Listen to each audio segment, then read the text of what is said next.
Here at the Level Up Co., Kelly and I truly do believe that an elevated client experience from the very first touch point of that first email all the way through the delivery of your wedding films or those final galleries are all so important. And that's why Kelly and I both have been using and loving VidFlow for the last several years, and we recommend to all of our students and our audience members to use VidFlow as well. Delivery experience truly matters.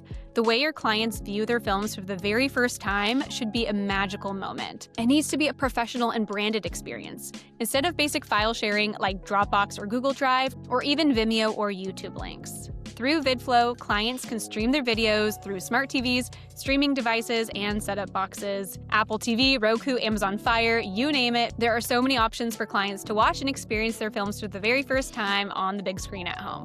And VidFlow is now offering photo delivery as well. They now support photo delivery with their new hybrid galleries, which is a major benefit for hybrid shooters and combined photo and video teams. You can now deliver your beautiful photo galleries alongside your video galleries in one place. Level up your delivery experience for 2026 and beyond with VidFlow. You can get started today by going to vidflow.co/thelevelupco. This is the Level Up Podcast. I'm Taylor Petrinovich. And I'm Kelly Gilster of 618 Studios. And we are on a mission to help wedding filmmakers and photographers level up their businesses so you can make more and work less. We want to help you confidently take your business from mainstream to luxury, and it all starts right here.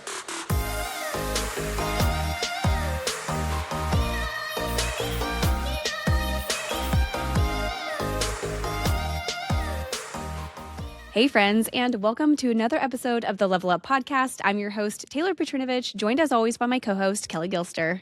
Hey guys, thank you for joining us for another conversation here at the Level Up Podcast. Taylor, how are you? I'm great. We have a fun episode planned for today, something we've never done before.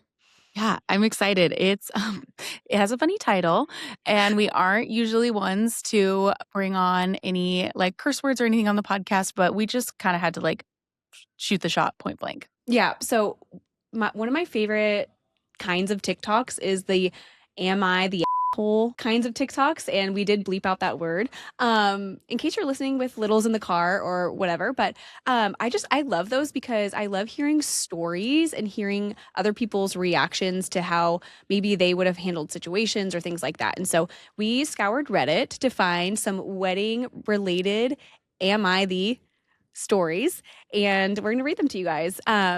If you don't know already, Kelly and I are chronically online. So do you get those kind of TikToks pushed to your feed? I don't. You don't? I'm not on that algorithm. I get a ton of them. They're in a studio like this, and it'll be 3 or 4 people sitting on a couch reading the Reddit stories, and then it's their reactions, and I just love it every time. Okay, let's do it. So here we go.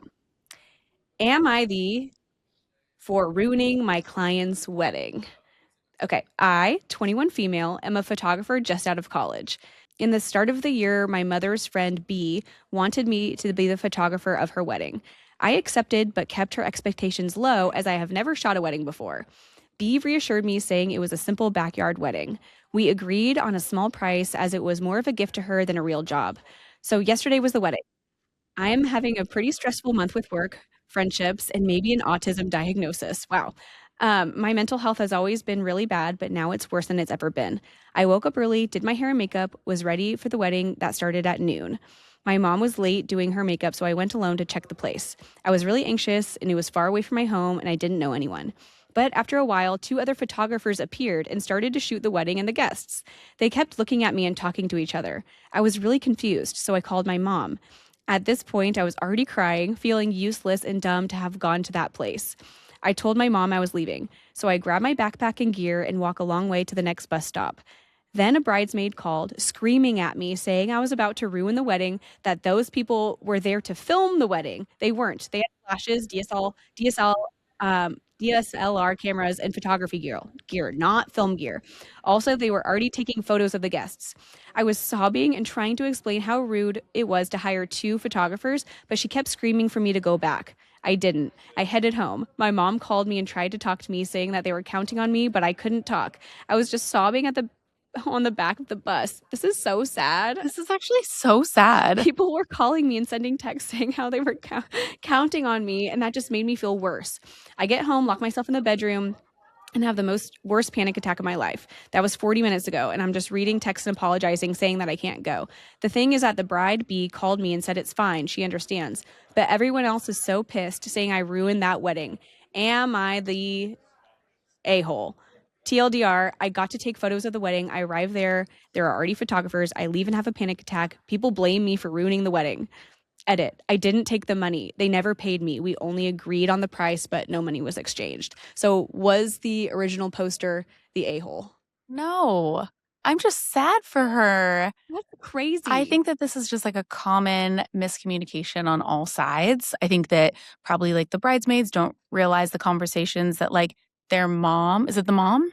Yeah, Mom's the mom's friend. friend. Mm-hmm. So like that their mom or aunt or whoever was getting married, they don't know all of the Like the etiquette? The etiquette on that? That's so strange. I'm wondering if what happened was the bride, like the mom's friend, knew that the poster wanted to become a photographer and was going to let her just like kind of use it for the portfolio, but she didn't want to like rely on a newbie photographer's like images for her wedding. So she hired someone to have to capture the photos that she actually wanted to like have for her wedding, but she was just letting her like build her portfolio. I wonder if like in her mind that's what she was doing. That makes a lot of sense. But I think that's the bride's fault. Yes. Like, yeah. No, that's not the photographer's fault. No. And then, okay, what would you do though? So like, let's say you were hired as the photographer for a wedding and like the bride's, we'll just call her like a niece. Like, I feel like that's like close enough. Like the bride's niece showed up having been told that she could shoot the wedding to like build her portfolio. Like, what would you do? It's hard because it sounds like she's really young, right? She Yeah. said she's like just out of college. Mm-hmm. And so it's hard to say, like now I would just be like, oh, I'm just gonna go ask the photographers and be like, hey guys, I'm not really sure what's going on. Like I am just new into this and like my mom and the bride kind of set this up, but are you guys here photographing as well? Is it okay that I'm here? Like I would just like open up the lines of communication and probably not bother the bride on the wedding day. So I wouldn't bring the client into the picture, but I would just ask like what the photographers knew and what they were informed with if they had a different story that they were told. So that's what I would do. But I could see how someone young, fresh out of college, it's a brand new thing, your very first wedding, you don't know like whose toes you're stepping on or really how to act. I could see how you might just like kind of cower and just want to go. Yeah. Oh my gosh. Well, and that puts like the photographers that were hired in like a really weird position too. They were probably wondering what was going on. Like, yeah. I mean, we've all been at weddings where like an uncle or someone like has a camera out during the ceremony, during first dances and stuff. And like, I mean, we're professionals. We can navigate around that. And, sometimes actually I feel like I see in Facebook groups and stuff, people posting saying like, well, in my contract said I am going to be the only photographer. And it's like, you can only control so much. And like, you can't be mad at the like not or like the hobbyist for like wanting to like snap a few photos too. It's not like they're using it for like monetary purposes or yeah, or like cute little grandpa that just like has his little DSLR that thought it would be fun to bring it and like capture some stuff. Yeah, it's all good. It's all good. Oh my gosh, I feel bad for this girl. Okay. Am I the a-hole for giving my wedding photographer a bad review? That's the title. Okay. I got married 2 months ago. It was a moderate affair, open bar, nice dress, no kids at a slightly more upscale place than I would have liked, but I guess you only live once. We hired a photographer through a company, a mid-sized place that assigned you an employee. So it's like a big studio. We met with her a few times to go over expectations, the venue, etc. No red flags, nothing weird. Day of the wedding, she shows up in a sheer white blouse with lace, completely see-through, with no bra. What? Wait, what? I haven't read these before. I just copied and pasted a bunch. Wow, bold move. I noticed, my husband noticed, and everyone noticed. I and most of my guests just spent the evening trying to look away. All through the reception, I could overhear people talking about it or joking about it. My husband and I had a good laugh about it after everyone was gone and just sort of, what the heck was that? Did that really happen? I guess every wedding needs a weird story. At least mine didn't involve a guest. A couple of weeks ago, we got the photo package. So she had her like the gallery delivered, I think.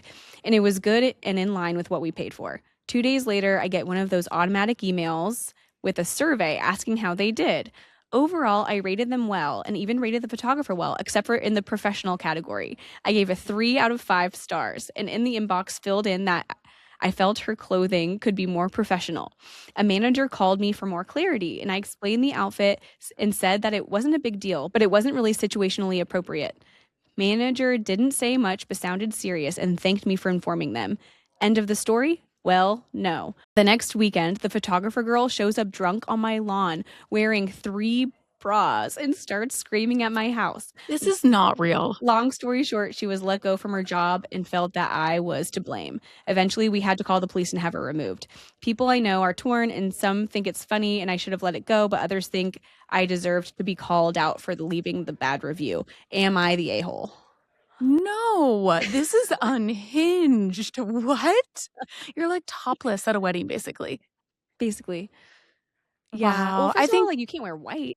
I think the wearing yeah, white to a wedding was a little weird too. that was weird too. I mean, first offense, white. Second offense, out. Can we Yeah. on the podcast? Yeah, we'll believe. No, she's not. That's so crazy. So this is okay. I think it's kind of fun to hear extreme stories of like bad wardrobe on a wedding day and how that can affect things, because I think that sometimes we think that what we're wearing doesn't really matter. And when you put it in extremes, then it kind of illuminates the fact that like people are paying attention. So like they were paying attention to this photographer, they're paying attention to you and your sneakers, or if you are a black jean wearer on the wedding day as a photographer, like they're noticing. Like most of these weddings, especially at the caliber that we're shooting, like these are black tie events. And if you're not dressing to blend in with the guests, you're going to stand out like a sore thumb in a really bad way. And it can be really embarrassing. Yeah. Like I remember of things of like earlier on in my career, it was like I was dressing to the casualness of, guests were wearing just like a button-up shirt, not tucked in, and jeans. Like that's kind of how I grew up. Like people didn't really dress up much for like weddings. Yeah. And then when I got started in the industry, that's kind of, yeah, like I said, the guests were just like kind of on par with what we were wearing. I feel like Paul probably had some black jeans in like the first 1 to 2 years. But then as you start to like, I think all of us every season get like those 1 or 2 weddings where you're like, oh, this is a bit more formal than I'm used to shooting, but Yeah. you're wearing the same attire. And then you're like, oh my gosh, no, I totally am way underdressed and this is embarrassing and I wish I could just go home. Like your face is red and you just like know, and like there's no worse feeling. Like dress for the job you want, guys. I think she was generous with the 3 out of 5 stars in the professional category. Like I think that the bride was actually like super fair and too nice, actually. 3 out of 5. Yeah. 3 out of 5. That would be a 1 out of 5 in my book. So I did the same thing as this bride once. We did $1 million wedding. It was black tie. There was a content creator. Love a content creator. Great. Yeah. And it was the same type of thing. It's a content creation company that I'm familiar with. They have girls that are stacked like underneath them. And honestly, I feel like that's the only way to be profitable as a content creator. But she has all these like people and team members, and her team member, and I know this content creator, the owner, like fairly well. We had worked with her before on an event. And so one of her girls shows up at this wedding and she's in black jeans and Converse and midriff. Very casual. So her midriff was showing and then like a belly shirt. Pretty much. Okay. Cool. And then was wearing black jeans and Converse shoes. Great. Super appropriate. Super appropriate. Mm-hmm. And I went back and forth after the wedding day, and she was a joy to work with. Like literally a joy. I said that in my review. It sounds like this bride felt the same way. She was happy with the outcome. She got her gallery. She was happy. But I felt like kind of like a whistleblower, which I'm not normally, but I went back and forth and I'm like, if this were my company, I would want to know. If I had like people out and teams out, I would just probably want to know. And I don't know the internal conversations of like what the policy is of attire and code of conduct and like all those things with other team members. But I did email the content creator owner directly. And I was like, hey, we worked with so-and-so. She was so lovely, like such a joy to work with. But I did want to say that like she was underdressed for this caliber of event. And there was black denim, there was sneakers, there was midriff. And she was like, oh my gosh, thank you so much for telling me. Like we do have like a 0 tolerance policy for like denim. Like streetwear. Yeah. Yeah. And so thank you so much for telling me. And she was like actually very appreciative of it. And I guess I never really thought about the backlash. Like I hope that girl didn't get fired. I'm sure she just like set expectations for the next one. Okay. Like, I would imagine, like, if I was the boss, like, you don't fire a otherwise good employee just for, like, how they show up one time to work. Like, So maybe this photographer had like a reputation. yeah, maybe she'd had this review She's a multiple offender. she's a multiple offender. I think she probably is. So like several months ago, I feel like I mentioned on the podcast that we wanted to bring in some like edutainment kind of episodes, and this is like exactly what I was thinking. And I hope you guys are liking it. Like, I don't know. I like a good little entertaining podcast here and there. But you're getting some education out of it too, right? Taylor's so funny. She I- feels like she has to over-explain. I have to do it. Hey, friends, really quickly, I'm going to interrupt this podcast episode because I just want to say we are so grateful to have you as listeners. Heading into our 2026 wedding season and into 2027 next year, we just know that so much is on the horizon for you. Because you're listening to this podcast, that means you are a really ambitious photographer or filmmaker, or maybe a content creator in the wedding industry who has sights set on the next level of business. The Luxury Mastermind program, which is our signature program here at the Level Up Co., is going to help you do just that. We have helped hundreds of wedding filmmakers and photographers elevate their businesses into that next level. A great example of this is Skylar Ball, who is a wedding filmmaker based in Tennessee, who was charging $3,500 per wedding when he joined our program, and now 18 months later, he's consistently booking at $12,000. We've had other students book their first five-figure wedding during our program, and we've had many students be able to double and triple their prices, which sounds crazy, but it's actually true, and we are so proud of them. If you are ready to see growth like that, if you're ready to get to that next level in business, book out your calendar year with weddings at a price point that you feel so proud of, and with weddings that are artistically fulfilling for you and that are just so fun to capture, we would love to welcome you inside our next round of the Luxury Mastermind. We are currently pre-enrolling seats before we officially launch, and students who pre-enroll get a bonus one-on-one coaching call with Kelly or myself, which is something we absolutely do for our students as a little thank you for signing up early. You can go to thelevelupco.com/mastermind to learn more about the program, see what's inside, and to pre-enroll. That should be linked in the description box down below if you're watching on YouTube, or linked in the description if you're listening on Spotify or Apple Podcasts. Kelly and I are so excited for our next cohort of the Luxury Mastermind, and we hope to see you in there so that we can guide you to that next level of business and beyond. Okay, here's the next one. All right. Am I the a-hole for doing a half? Oh, another. Wow. Am I the a-hole for doing a half job taking family pictures at a wedding after being told to shut up and stop being a smart? Wow. Okay. I was taking pictures at a family weddings. Wow, these people, the grammar is terrible. Okay. I was taking photos at a family member's wedding as a favor. I was being paid about half of what I normally charge, and I was totally fine with it. The bride was my favorite cousin, and her husband is amazing. During the formals, the wedding party was great, and I got lots of great shots. When it came time to take pictures of different family groups with the couple, people were mean. I'm going to just say mean instead of the curse word. They wouldn't stop talking or looking away from the camera. I tried politely reminding everyone that the camera was the big black thing on the tripod and that it took still images, not video. I was repeatedly told to shut up and stop being a smart butt, and that they knew what a camera was. I asked my wife to record video of the responses for me. My cousin was delightful with the pictures from the ceremony, the formals, and the reception. She laughed her butt off at the family pictures.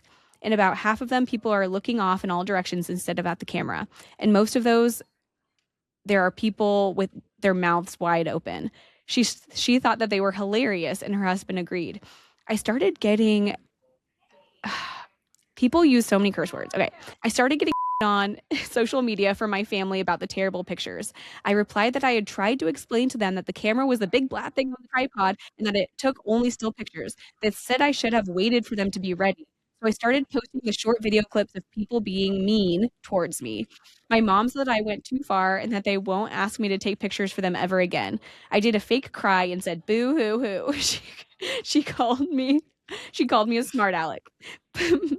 Please let me state that I do not think I am the asshole in this situation, but many people do. They are upset because they don't often dress up and get together and they didn't get good pictures. So is the photographer the a-hole?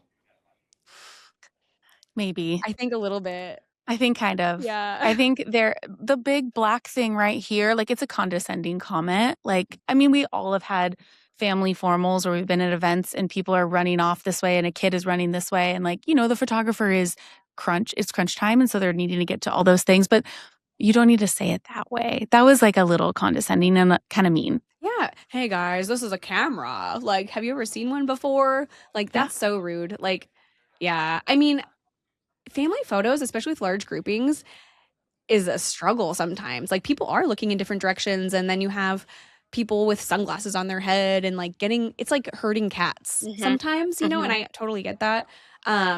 And I also understand, like, well, he wasn't charging what he normally would charge. He's like, this is kind of like a discounted wedding. Like, and so maybe like you're not as motivated to like do a good job. And actually, that's like such a cautionary tale about like giving discounts is like some if your heart's not in it, then you're actually doing those people a disservice because you feel a certain way about the discount or the free wedding. So like being really careful about anytime you offer that. But oh, I think the photographer was Yeah. the mean one. I'm gonna badge the asshole on that one. That's Yeah. her. And then after the fact, putting it up, that was way too far. You She have a put it story about didn't you post something on like Facebook and your mom like slapped your wrist? You were Yes. telling me that the other day. Can you tell that story? It was very early on in my career. We had a wedding planner reached out and she wanted to try to like nickel and dime down the package. And so they were like, well, let's remove and let's do like one cinematographer and let's do this. And I'm like, no, like we always shoot together. Like Paul and I always shoot together. We were so confused as to why they would, because that's the funny thing. I think a lot of photographers and filmmakers, when they first start off in that first collection, it's just like a solo shooter. But we've never done that because we've always been a built-in husband and wife team. Yeah. So I don't think we actually understood that like that was kind of industry standard at that price point to just have one. So actually now looking back, the wedding planner was like, that was her language. Like she was speaking the language of like the budget, and maybe we were only charging $1,500 at that point. Maybe she wanted to even get it down lower to $1,200. And so it was like, well, can just one of you come? Because probably she works with videographers all the time where there's just one person. So I went to Facebook, my business Facebook account. This is like so embarrassing that I did this, but I was also just like a 21-year-old business owner. This is like 2010, right? Like 2010. A long time ago. Yeah. Instagram didn't exist. It was on my business thing and I was like almost using it as like Twitter because it was like before Twitter. Yeah. So I'm like, we kind of all did that with like our statuses on Facebook back in the day. Is anyone else haunted by their statuses from like 15 years ago? I actually hate that it like shows me how weird and dumb I was. Like every day, a new one, just like, here's what you said randomly 12 years ago, Taylor. And I'm like face palming every time. Yep. I'm like, thanks, Facebook. Yeah. Yeah. It's so good. So it was kind of the same thing. You just like get off the consultation and then I'm just like, oh my gosh, we just got off a meeting with a planner who tried to like separate us. Why would they ever think that was a good idea? Like we're a packaged deal, like type of thing. And so my mom writes in, she DMs me separately and she's like, hey, Kelly, just so you know, like only ever positive things when it comes to your business. And it's like, that's all I needed to be like, oh, yep, like that's it. And like, I'm so glad that I learned that lesson so early on in business to keep things like really positive because it's just a reflection of like you as a human, you as a business owner. We say all the time, people work with people they like. And I feel like if you're putting things out on socials that misconstrue like who you are as like a buttoned up professional and they see a little bit more of like the core that maybe you're not like as nice as you come off to be in a professional setting, I think it can really deteriorate the brand integrity a lot.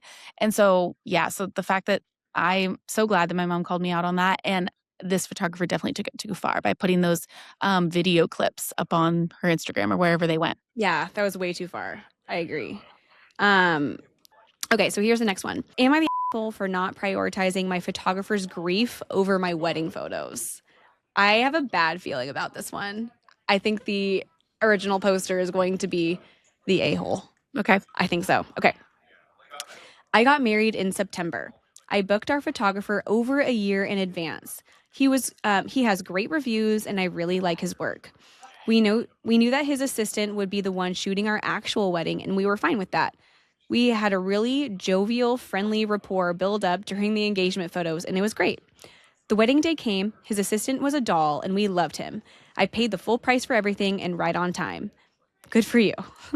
At no time were we difficult clients, but totally the opposite. Our contract states that after the wedding, we can expect to see rough edits, ask for some changes, and then get the gallery back. It states not to expect anything in less than 30 days, but it could take as long as 90 days.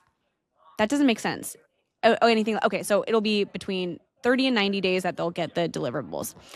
Verbally, he told me that turnaround was typically 8 weeks. 8 weeks after the wedding, I hadn't heard anything at all. No sneak peek, no rough edits, not a single pic. So I sent a text asking how things were going. He referenced the 90 days and said that he was running on time. I was disappointed, but the contract does say 90 days on the outside, so I let it go. On day 85, I sent another text checking in. He replied to say that his mom had passed 2 days before and he'd be taking the rest of the month off and would resume working after the first of the year. I replied with support, but also indicated that I was concerned that we weren't going to abide to the contract and that I'd expect to have the photos before the holidays so I could gift albums to my parents and new in laws. He replied with, "There is an act of God clause. The contract does mention acts of God, but specifically with regards to if there is an emergency and the photographer can't make it to your wedding. It details how he'd attempt to find a replacement photographer, etc." I reaffirmed my sympathy for the situation, but restated that my concern at the fact that we've seen nothing yet and we were worried. He replied with just, "Wow. I understand that against the loss of a parent, my desire for photographs seems trivial, but it's been 3 months. I paid a lot of money for the photos, and I really want them back. It is so delicate, and I honestly feel bad for him and really empathize with the loss, but I do feel entitled to what I'd pay for and contractually agreed to. To be informed 5 days before the deadline and only because I reached out doesn't sit well with me. It seems unprofessional and at the very least like he should have offered a partial refund for not making the deadline. I would have refused that offer if he'd extended it, but would have appreciated the gesture of good faith. Mostly, I just wanted the photos. I wanted to know for sure something bad didn't happen to them and the record of our beautiful day isn't lost. So now it's been 93 days. No pictures. Am I the for mentioning the contract and still wanting my pictures despite his mom passing?" I have so many thoughts. There's a lot of layers to this for sure. Yeah. One, I think this is the power of preview images. Mm-hmm. So, like, they haven't seen anything in 90 days. Like, I think that's why preview images, I know photographers and filmmakers, it's a hard thing to do to turn those around quick, but they really do keep the clients happy and they're able to relive clips, either, that 1 minute teaser or, maybe it's those 30 to 50 preview images that they're sending over. Like, it does. I think that would have brought down a lot of anxiety that the person has about, like, this bride has about not seeing anything. Yeah. Yeah, that's so true. And that's one of those things too where it's better to like under promise and over deliver. So although maybe you do typically deliver within 8 weeks, that should be like a surprise and delight situation where like if you are ahead of schedule, like it's a surprise that it was delivered so soon. So actually my contract, I think right now as it stands, it says 6 months. Like contractually, I'm not obligated to deliver anything until 6 months after the wedding, but I'm always delivering way sooner than that. But it's for exact situations like this to protect myself, like in case something comes up outside of my control and I want to be covered, because you would never want to be having to worry about deliver something to a client when you're going through something crazy, like maybe a health crisis or like this, like the loss of a close loved one, like I don't know, all kinds of things happen. So under promise, over deliver, I feel like is the moral of the story for sure. But I do kind of think that the client was being the asshole a little bit. Like I mean, she could have had grace for the situation. Like 3 days over like the expected. Yeah, she's like over here like, Yeah, that feels yeah. a little extreme. Like if it had gotten to like 120 days, like give him another month, then maybe I would have been a little. Because he did say, he's like, I'm going to take the rest of the month, Yeah. right? Yeah. So I guess we didn't know quite where we were in the month. She didn't really specify, but Yeah.